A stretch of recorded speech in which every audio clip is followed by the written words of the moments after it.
പൂജ നട തുറന്നു. കളഭാലങ്കാരം നമ്മുടെ കണ്ണൻ ഇന്നിതാ മഹാവിഷ്ണുവായി 4 കൈകളോട് കൂടി ശംഖ് ചക്ര ഗദാ പൽപ്പത്തോട് കൂടിയിട്ട് നല്ല സ്വർണ്ണ കസവുള്ള പട്ടുടയാടകളും ചാർത്തി, സ്വർണ്ണ തിലകങ്ങളും സ്വർണ്ണമാലകളും ചാർത്തി, സ്വർണ്ണ കിരീടം ചാർത്തി, കിരീടത്തിന്മേൽ തിരുമുടിമാലയും വനമാലയും ചാർത്തി അതാ നല്ല പ്രൗഢഗംഭീരമായ ആ തേജോമയമായ മഹാവിഷ്ണു രൂപം, ആ നാരായണ രൂപം എല്ലാവരും മനസ്സിൽ വിചാരിക്കും കേട്ടോ.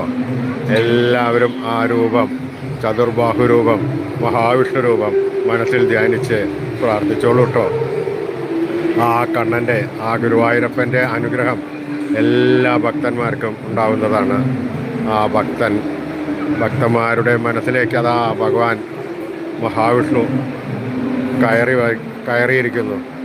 ഒരു നിമിഷം നമ്മൾ കണ്ണടച്ച് പ്രാർത്ഥിച്ചാൽ ആ കണ്ണൻ